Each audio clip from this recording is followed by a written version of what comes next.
નમસ્કાર દર્શક મિત્રો, સંદેશના ડિજિટલ પ્લેટફોર્મમાં હું સુભાષ તમારું સ્વાગત કરું છું. મિત્રો, આમ તો સમગ્ર રાજ્યમાં મેઘમહેર થઈ છે, પરંતુ ખાસ કરીને જ્યારે દક્ષિણ ગુજરાતની વાત કરીએ ત્યારે દક્ષિણ ગુજરાતમાં જે રીતે બારે મેઘ ખાંગા થયા છે એ જોતા તો ખરેખર દક્ષિણ ગુજરાત વાસીઓમાં ચિંતા વ્યાપી ગઈ છે. ત્યારે આજે અને આવતીકાલે શું હવામાનની પરિસ્થિતિ રહેવાની છે, ક્યાં ક્યાં મેઘરાજા મહેર કરવાના છે અને ક્યાં ક્યાં છૂટોછવાયો વરસાદ થવાની આશંકા છે એ સમજવાનો પ્રયત્ન કરીએ.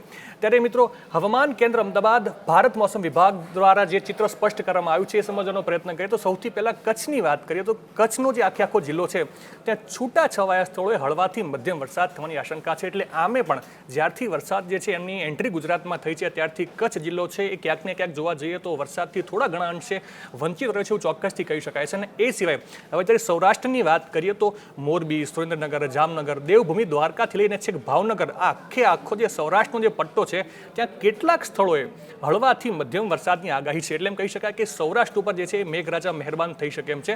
આજે હું આપણે દ્રશ્યો દેખાડી રહ્યો છું. હવામાન કેન્દ્ર અમદાવાદ ભારત મોસમ વિજ્ઞાન વિભાગ તરફથી જે ચિત્રો સ્પષ્ટ કરવામાં આવે છે તે આજની તારીખના છે, એટલે કે 8/7/2026. કચ્છ જિલ્લામાં હળવાથી મધ્યમ વરસાદની આગાહી છે, એ પણ છૂટાછવાયા સ્થળો હોય. અને આખો સૌરાષ્ટ્રનો જે પટ્ટો છે, સૌરાષ્ટ્રનો જે આખો વિસ્તાર છે, મોરબી, સુરેન્દ્રનગર, જામનગર, રાજકોટ, બોટાદ, જુનાગઢ, અમરેલી, ભાવનગર, ગીર સોમનાથ, પોરબંદર અને દેવભૂમિ, દ્વારકા, તમામ વિસ્તારમાં કેટલાક સ્થળોએ હળવાથી મધ્યમ વરસાદની આગાહી છે. હવે વાત કરીએ મધ્ય ગુજરાત અને ઉત્તર ગુજરાતની, તો વાવ, બનાસકાંઠા, પાટણ, મહેસાણા, સાબરકાંઠા, ગાંધીનગર, અરવલ્લી. ઉત્તર ગુજરાત અને મધ્ય ગુજરાતની વાત કરીએ તો અમદાવાદ, ગાંધીનગર, ખેડા, પંચમહાલ, મહીસાગર અને અરવલ્લી અને આણંદ સુધી આ તમામ જે આખો વિસ્તાર જે તમે જોઈ રહ્યા છો ત્યાં ઘણા સ્થળોએ હળવાથી મધ્યમ વરસાદની આશંકા સેવાઈ રહી છે. અને હવે વાત કરીએ દક્ષિણ ગુજરાતની, તો એ જે આખો આદિવાસી જે પટ્ટો જે છે તમે અહીં જોઈ શકો છો. વડોદરા લઈ લઈએ, છોટાઉદેપુર, ભરૂચ, નર્મદા, સુરત, વાપી, નવસારી અને આમ ડાંગથી લઈને છેક દીવ દમણ અને દાદરાનગર હવેલી સુધીની જે આખો આજે વિસ્તાર જે છે દક્ષિણ ગુજરાત જે તમે કહી શકો છો ત્યાં જે છે મોટા ભાગના સ્થળોએ હળવાથી મધ્યમ વરસાદ પડી શકે છે. એટલે દક્ષિણ ગુજરાતમાં આખા વિસ્તારમાં બારે મેઘ ખાંગા થયા છે અને ખૂબ જ વરસાદ પડી રહ્યો છે. એ સિવાય હવે આજે તમે આખું ચિત્ર જોયું એ 8 તારીખનું છે, એટલે કે 8/7/2026. હવે આવતીકાલે ક્યાં ક્યાં વરસાદ થઈ શકે અને ક્યાં ક્યાં છૂટાછવાયા વરસાદની સંભાવના છે એ સમજવાનો પ્રયત્ન કરીએ તો ફરી એકવાર આપણે કચ્છ વિસ્તાર લઈએ તો કચ્છ વિસ્તારમાં એની એ જ પરિસ્થિતિ છે.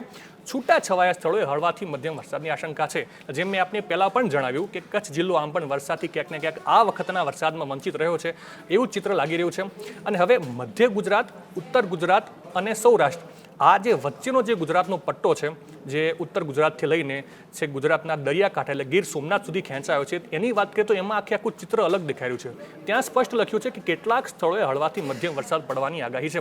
એટલે વાવ, થરાદ, બનાસકાંઠા, પાટણ, મહેસાણા, સાબરકાંઠા, ગાંધીનગર, સુરેન્દ્રનગર, મોરબી, જામનગર અને દેવભૂમિ, દ્વારકાથી લઈને છેક ભાવનગર સુધી અને આમ આણંદ સુધી.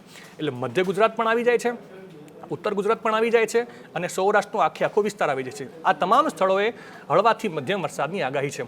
અને પછી વાત કરીએ દક્ષિણ ગુજરાતની, તો જે આદિવાસી પટ્ટો છે એમાં આવતીકાલે એટલે કે 9/7/2026 રોજ મેઘરાજા થોડાક ઠંડા પડે, મેઘરાજા થોડા મહેરબાની કરીને સુરતવાસીઓને, ભરૂચવાસીઓને, વડોદરાવાસીઓને, દક્ષિણ ગુજરાતવાસીઓ પર થોડો રહેમ કરે એવું લાગી રહ્યું છે. કારણ કે ત્યાં ઘણા સ્થળોએ હળવાથી મધ્યમ વરસાદની આશંકા સેવાઈ રહી છે. રાખો નહીં અહંકાર કે કશું થયું નહીં મારા વિના, અહીં આખું આકાશ ઊભું છે ટેકા વિના.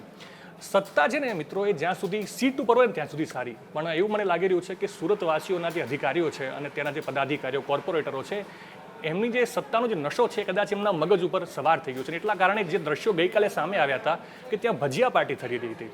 એટલે વિચારવાનું એ રહ્યું કે એક તરફ સુરતવાસીઓમાં જે હાલત જે છે એમ કહેવાય કે જ્યાં કોમ્પ્લેક્સો છે ત્યાંથી ગ્રાઉન્ડ ફ્લોર ગાયબ છે, જ્યાં બિલ્ડિંગો છે ત્યાંથી ફર્સ્ટ ફ્લોર ગાયબ છે અને કોર્પોરેટરો અને પદાધિકારીઓ એ ભજીયા પાર્ટી કરી રહ્યા છે. એટલે ઘણી વખત કેવું હોય છે મિત્રો કે પરિવર્તન માટે એક નાની ચિંગારી જ કાફી હોય છે. એટલે કે આ કેવું ન બને કે આવતા ઇલેક્શનમાં પરિવર્તનનું કારણ જે છે એ કદાચ ભજીયા બની જાય. અત્યારે બસ આટલું જ.